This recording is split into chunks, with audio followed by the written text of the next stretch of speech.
Hi, good afternoon. Thanks for tuning in to Trapper Don CT Outdoor Show. I just wanted to show you one version of a spring hole set I'm going to make. Okay, as you can probably see in the bank there, pinned to the bank is a half of muskrat carcass with the lungs and the liver and the heart still in there. You can probably see the bloody. I got it tucked up under the root system and covered with leaves because in Connecticut we cannot have exposed bait because of birds of prey. So it's pretty much covered up. But as you can see, it's in a nice little cubby hole. What I chose for a trap is one of my older square jaw North Woods 1.5 coil springs. Okay, probably not the ideal spring hole set. The one I grabbed, around 5 foot of chain, well 6 foot, and I grabbed this one because I know there's gray fox in the area, and I don't want to set my 1 3/4 traps that I got set up for coyote, so I chose this. What I did was, the muskrat carcass is buried up under there. It's a tight fit here. Let me see if I can readjust for you. Do the grapple downstream. And I built up the bed with rocks. Now that trap sits flat, and that thing is only under about 1 inch of water. Sometimes I'll put sod on it, sometimes I'll put another rock, but that muskrat carcass is pinned to the bank with a gutter spike. So he's up in there, okay? And the animal's gonna have to work at it, so he may step in that trap as he's pulling at it. May step in it when he comes to it. And one of the things I could do is take some rocks and maybe make a ledge for the coyote, the fox, or the coon to get to the trap.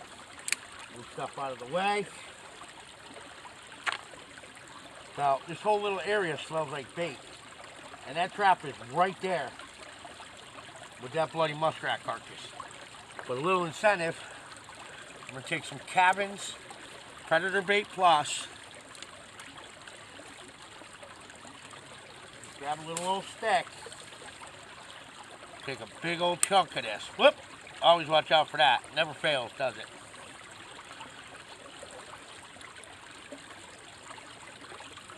Take a big old chunk of Cabins Predator Bait Plus.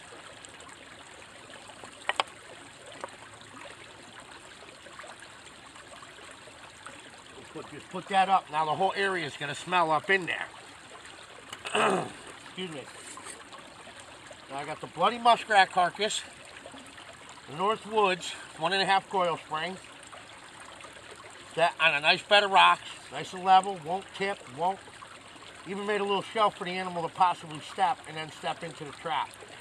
Your gray fox, your coyote, and coon are not afraid to step in water, as we know. I'm going to show you why I chose this location in a minute after I can get up here, if I can get up. Bad thing about getting old. But that looks pretty good. Okay. And another thing I'm going to do is, I'm going to take some of my Black Hawk long distance call lure. Ooh, stuff stinks. My Black Hawk is probably one, if not the best long distance call on the market. What I'll do is take a little bit on a stick. Doesn't take much. Ooh. Rub it around the leaves and then stick the stick in the leaves. And now that area smells like skunk. It'll be traveling downstream on hopefully on the air currents coming down. Let me show you with the video. By the way, you can order our Black Hawk on our eBay store at Trapperman13. Okay? I sell it in 1 ounce and 4 ounce. Let me tell you, So as you can see, we have the muskrat with some cabins up under there, Predator Bay Plus. We put our long distance call right there. We got our North Woods 1.5 coil spring. Very strong trap. I changed the springs on them, I think, 2 years ago, and it's still wicked strong. I used to use a lot of those for coon trapping on the drag. Okay, 6-foot chain, fox grapple, we're ready to go. But the reason I chose this location was, if you look at this stream, certain parts of the embankment are easy for the critters to follow. Look downstream. About a half mile from here, there's an airport who had coyote problems. And I know those coyotes can walk up this stream. They're over in this area in the bushes, and they're also here, okay, up in the woods. These woods go for about a half mile, and they're hundreds of yards wide, and there's a stream up there. But if you notice, look at the draw.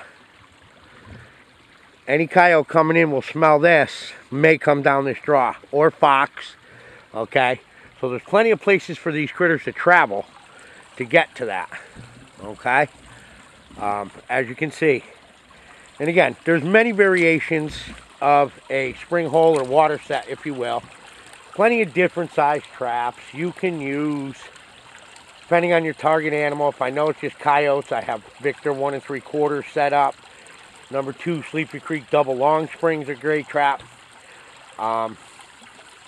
The old style Victor number 2 square jaw is also a great spring hole trap too, and a great mink trap on a grapple. So it all depends on what's in your area, what you're targeting. And like I said, I know there is fox around here, so I don't want to use too big of a trap. And I have held coon, everything, coon, fox, and a couple coyotes in the Northwood square jaw 1.5 coil. Some may say it's not big enough for coyote. Well, maybe you're right. I don't know, but I've held a couple in it in spring hole sets. So, but that's my variation of a spring hole set. One of them. There's many ways to make it. But another reason I did it is we're getting cold nights here. And if you can see the water moving there, we start getting freeze up. That little area right there is going to keep open. So always look for areas that are going to stay open if it gets cold. Well, hopefully we'll get something, and I can show you a catch here. But anyway, Trapper Don's version, or one version, of a spring hole set. Trapper Don, CT Outdoor Show. Bye now.